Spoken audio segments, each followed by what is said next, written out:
Hello, and thanks for joining me. Today I want to talk about the spring equinox, also known as the vernal equinox, and that will be occurring tomorrow, March 20th, 2023. And it is the day when day and night are of equal length. And although it can happen at slightly different times or dates each year, it happens at the exact moment all over the world, and that's really kind of cool.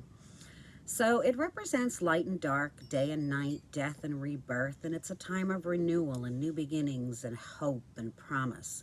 And when we think about spring, we think about longer days and the sun is shining and the trees are budding and the birds are singing and everything's turning green as the plants are sprouting and everything just is coming to life again. It's a wonderful time of the year. And it's a good time to think about renewing your own energy as well by banishing things that are weighing you down or stale or just not serving you, whether it be physical, emotional, or spiritual. And there are many ways to celebrate the spring equinox, and we won't be doing anything elaborate here because this channel is about keeping things simple and talking about things that anyone can do and bring into their life. If you're looking for something a little bit more elaborate, I'm sure there are many resources out there for those things. So I don't feel the need to overcomplicate my practices, and you certainly can if you wish. Or you can take some of these ideas and combine them into your own ritual if you're looking for something a little more, or any ideas of your own that you may have. Remember, this is your practice and it's about you and what feels meaningful to you. So I'm going to share 10 simple ideas for welcoming the spring equinox. And you don't need to do these exactly on the day of the equinox. You can do it within a few days after, and that's just fine. And the first one is spring cleaning. Now, spring cleaning is an age-old idea that we've all heard of, and for good reason. When you take the time to clean up your space and declutter and get rid of things that you no longer want or need, or maybe you just don't use it, and you open up your spaces and everything just feels lighter. And this can do amazing things for your mood and your attitude, and it just feels good. But you don't have to stop with the physical cleaning. You can also do some internal work. Maybe you have an emotion that you've been holding on to for way too long and it needs to go. Maybe stress has been building and you need some of that to release.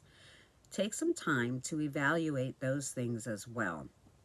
And I'll be sharing some ideas to deal with those further on down this list.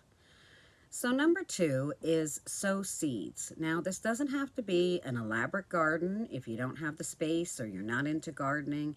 It can be as simple as taking a few flower or herb seeds and planting them in a small pot and placing them on your windowsill. Now, when you're planting these seeds, try to put an intention into the seed for your own growth. Maybe there's something in your life you need to grow or you need to develop, and put that intention into the seed. As you're watching the seeds sprout and grow, feel that intention growing within you as well. Now, each time you pass by or you water your seeds, take a moment to say a few kind words to your little sprout. This can make all the difference. Studies have shown, talking in positive ways to your plants help them grow. And I think we all know by now that it works the same for us too. A few positive words to ourselves is so much better than negativity.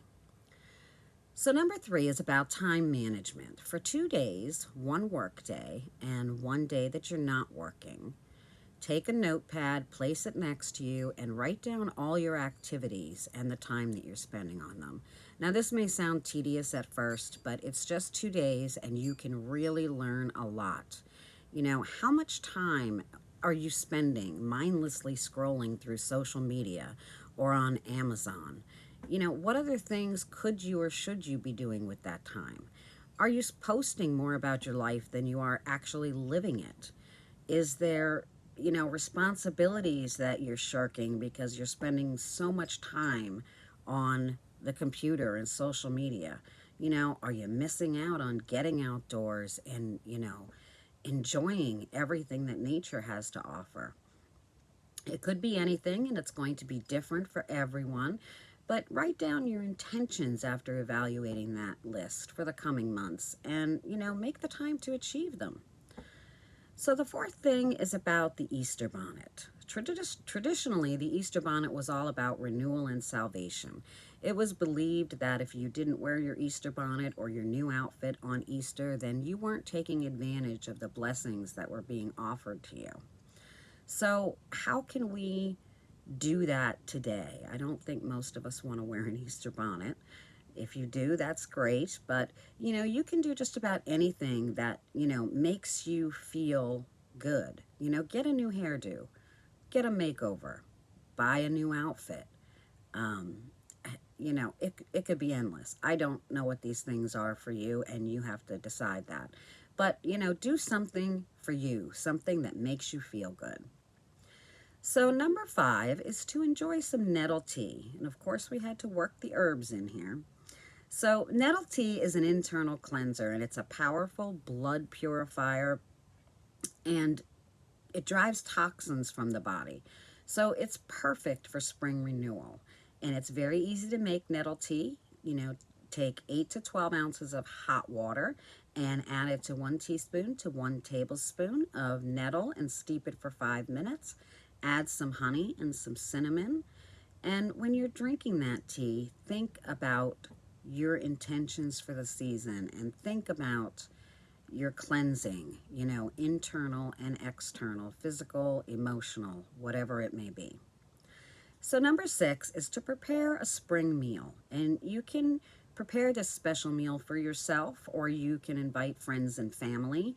And you want to fill it with local seasonal foods, fresh foods that may be associated with spring. Fresh spring greens, eggs. The hens are laying more eggs at this time of year. Just local fresh produce, and create your meal around that. And you can even grab a bottle of wine and enjoy some wine with it. And if you do, be sure to raise a glass for the season ahead. So I think we're at number 7. Number 7, breathe in the energy of the season. Now, this can be really simple. You can just go outside for a few minutes and just take in everything that nature has to offer you. If the sun is shining, close your eyes and feel that warmth on your skin. Smell and take in the scents of, spring, and allow it to awaken your energy. Take a walk, take a hike. Just get out there, even if it's just for a few moments. Nature is blossoming right now. Take it all in. So number 8 is to enjoy a backyard fire. So relax, play some music, be energetic, dance, whatever. If you don't have the space for a backyard fire or a backyard fire pit and aren't able to do that, you can just light a candle. Do something like that inside, and that's perfectly fine as well.